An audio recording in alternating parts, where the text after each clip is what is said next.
As it stands now, the Edmonton Oilers have the 14th overall selection in the upcoming NHL Draft, as I welcome in Gene Principe. So that, partnered with free agency opening on October 9th, will make for a very interesting week. And let's begin in net, because Mike Smith, he's set to become an unrestricted free agent. They have Mikko Koskinen signed for 2 more seasons. What do you see the Oilers doing or maybe not doing in net?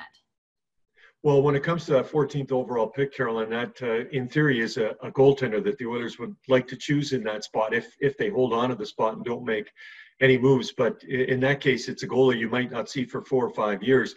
Mikko Koskinen and Mike Smith were a great tandem throughout the season. Then the qualifying round hit. The Oilers are ousted in 4 against Chicago. So Ken Holland, looks at everything, all of his options, including in net. And I guess he could take this 2 different directions. Does he go out and get a goaltender that he thinks will be his number one? Then he has to decide what he'll do with Mikko Koskinen, who's under contract for a couple more years. Or does he go out and do what he did the previous season and go out and get someone like Mike Smith, who's a complimentary goaltender who can be a number one, but doesn't necessarily have to be a number one? I think either way, it's a good situation for Ken Holland. Lots of goaltenders potentially available via trade. Lots of goaltenders available as well through free agency. So it's a position where I don't think Ken Holland has to rush into his final decision. Then on the blue line, the news came down that Oscar Klefbom could miss potentially the entire next season, depending on when that starts, if he gets shoulder surgery. Does that cause urgency for the Oilers to do something to beef up their blue line?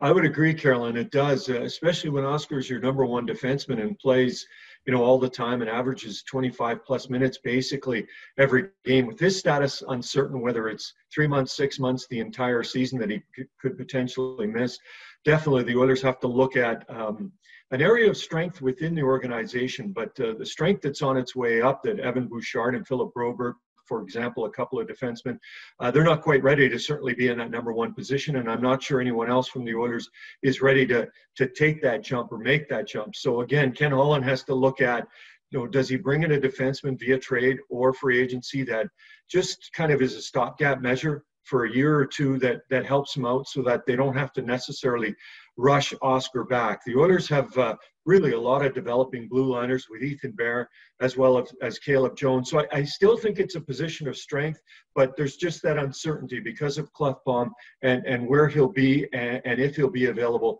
at any point in the upcoming season. With all that being said, Gene, is it a priority for Ken Holland to seek out a winger for Connor McDavid in the market, or do you still look within the organization? Well, I think both options. I think, first of all, you look within and see, is there someone that could fit? Zach Cassian's played there before. James Neal's played there before. Ryan Nugent-Hopkins has played there before, but he looks so good with Leon Draisaitl and Kyler Yamamoto. In theory, I think Dave Tippett, when the new season begins, that would be a trio that he'd like to keep together. Andreas Athanasiou, who was picked up at the deadline, was, again, he's so fast. The belief was that he could fit nicely with Connor McDavid. I'm not sure they had enough time to figure out if it is a match, and the Oilers will have to figure out whether they qualify Athanasiou, who's a restricted free agent. So yes, I think from within there's some searching going on, but from outside the organization, Connor McDavid's a great player. He's going to have a great season, but can it be even a little bit better? And can the Oilers then develop 2 strong, almost 1A lines that give them the kind of strength not only during the regular season, but what they hope will be eventually a run in the playoffs? A lot of questions, and we'll see if we have a lot of those questions answered by the end of this week. Gene, as always, appreciate the time. Caroline, thank you.